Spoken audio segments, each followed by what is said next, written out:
আমি হাবিব রক্তের কসম দিয়ে বলছি, বাংলাদেশের প্রতিটি ভারতীয় প্রতিষ্ঠানের বিরুদ্ধে আমরা প্রতিরোধ সংগ্রাম। প্রথম কথা হচ্ছে, যে কোনো আন্তর্জাতিক আইনে ভারত বাংলাদেশের বিরুদ্ধে ইতিমধ্যে যুদ্ধ ঘোষণা করেছে।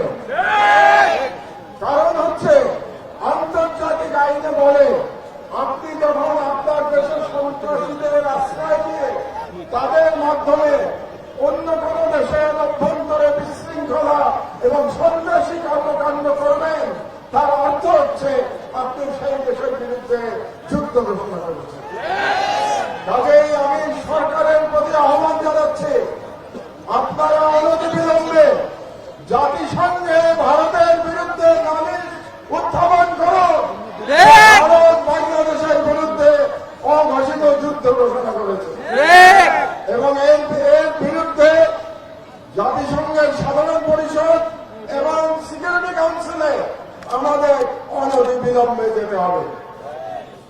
2 নম্বর, রাজনৈতিক দলগুলোর উদ্দেশ্যে আমি বলতে চাই, অনেক রাজনৈতিক নেতা বলে থাকেন যে ভারতের সাথে বন্ধুত্ব করা ছাড়া নাকি ক্ষমতায় যাওয়া যায় না, কিংবা ক্ষমতায় গেলেও টিকে থাকা যায় না। ভারতের সাথে বন্ধুত্ব করে যদি ক্ষমতায় টিকে থাকা যেত, তাহলে শেখ হাসিনাকে পালিয়ে ভারতে আশ্রয় নিতে হতো না। কাজে আমি ওই সমস্ত রাজনীতিবিদদের বলে দিতে চাই, এই ওসমান হাদির বাংলাদেশে ভারতের দলালি করে কোন রাজনৈতিক দল ক্ষমতায় যেতেও পারবে না, ক্ষমতায় টিকে রাখতেও পারবে না।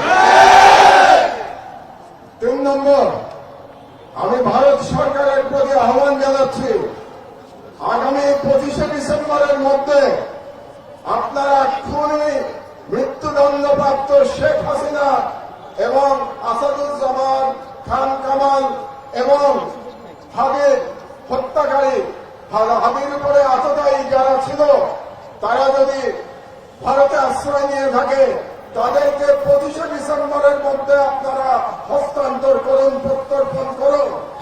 তাহলে আমি হাবিব রক্তের কসম দিয়ে বলছি, বাংলাদেশের প্রতিটি ভারতীয় প্রতিষ্ঠানের বিরুদ্ধে আমরা প্রতিরোধ সংগ্রাম। আমি সরকারের প্রতি আহ্বান জানাচ্ছি, 25 তারিখের মধ্যে যদি এই খুনিদের পাঠিয়ে দেওয়া না হয় বাংলাদেশে, তাহলে বাংলাদেশে কর্মরত প্রতিটি ভারতীয়ের ওয়ার্ক পারমিট বাতিল করতে হবে। আর আমি জনগণের উদ্দেশ্যে বলতে চাই, এই অথর্ব স্বরাষ্ট্র মন্ত্রণালয় দিয়ে আমাদের নিরাপত্তা পাওয়া যাবে না, তাদের আশা আমাদের ছেড়ে দিতে হবে। কাজেই জনগণের প্রতি আমি আহ্বান জানাচ্ছি, প্রতিটি ওয়ার্ডে আপনারা আইন শৃঙ্খলা কমিটি গঠন করুন। সমস্ত রাজনৈতিক দল মিলে একসাথে কমিটি গঠন করুন। তাদের দায়িত্ব হবে ফ্যাসিবাদী এবং ফাঁসিবাদী দোষরদের চিহ্নিত করে তাদেরকে আইনের হাতে সোপর্দ করা। এই দায়িত্ব জনগণকেই নিতে হবে। এই কটি কথাই আমি আজকে বলতে চাই। সন্ধ্যা হয়ে গেছে, আমাদের হাবিব হয়তো এতক্ষণে সিঙ্গাপুরে পৌঁছে গেছে।